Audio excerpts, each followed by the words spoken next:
So welcome to Cycling Tips, training with power versus heart rate. I use both. Let's have a look at here. We've got a little climb here, used in the stage in Tour Down this year.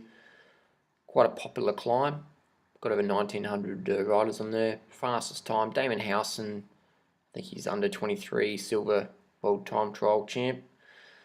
Silver medalist, he's got a 7:26. He's got no power there. The lightning strike indicates someone using a power meter. Second place, Thomas de Ghent, Tour de France rider. Ben Hermans rides for Radio Shack. And we've got a few other domestic pros here. Francais de Jour rider, Jussi. And here we have Vegan Boy, Banana Boy, with a 7:58 there with a 372 watts at 63 kilos. We're going to have 5.88 watts per kilo. But if you look at my heart rate, it's not very high at all. I've held that heart rate for almost an hour and a half in a half marathon. So training by heart rate isn't very accurate at all. And let's break it down. Let's break it down, shall we? Break it down. So we're going to go to power. We're going to have a look at here. So this is approximately the corkscrew climb. You can see that I've tried to not spike it too much. This is a couple of corners where I'll probably push a little bit too hard, but that's okay, just for a few seconds. You can see there that it's only, we've got 54.18, and then I move over 54.22. So it's only a 4-second burst, that's okay. And I've tried to keep it up. What I can notice next time on this climb is I can try and put a more consistent power on the flat sections, really.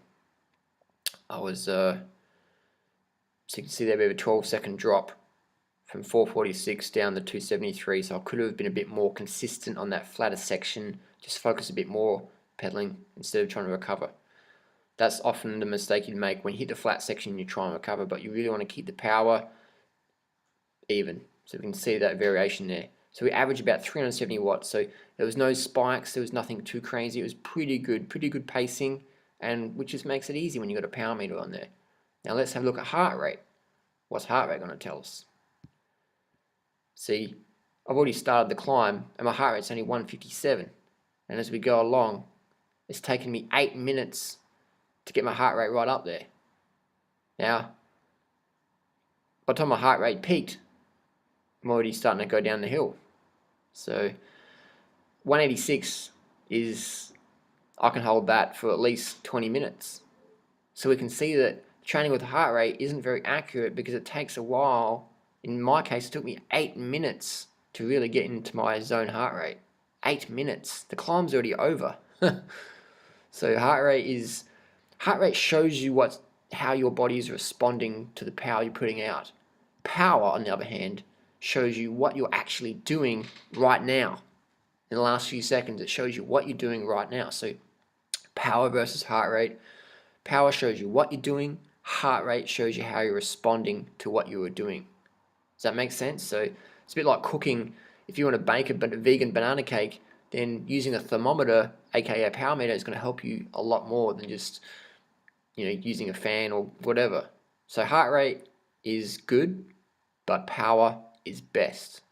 Let's just do a cadence quickly. So we can see that on the climb over here, that's where we were. So we're trying to hover between 80 to 100. That's what we're trying to do.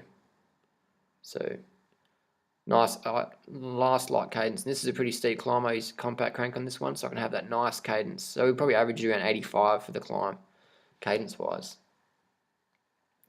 So there you go on cadence. Speed is totally irrelevant.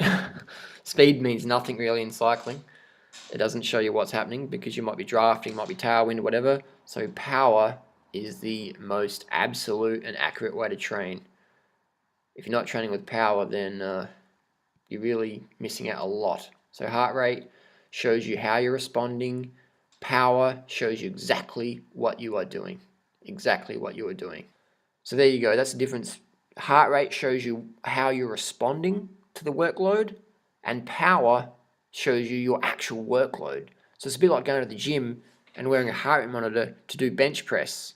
It doesn't really tell you that much, does it? But the numbers on how much you can bench press, that's what matters. The wattages you can push out as a cyclist, your watts per kilo, that is what matters. Your heart rate doesn't really matter. Your watts per kilo matters.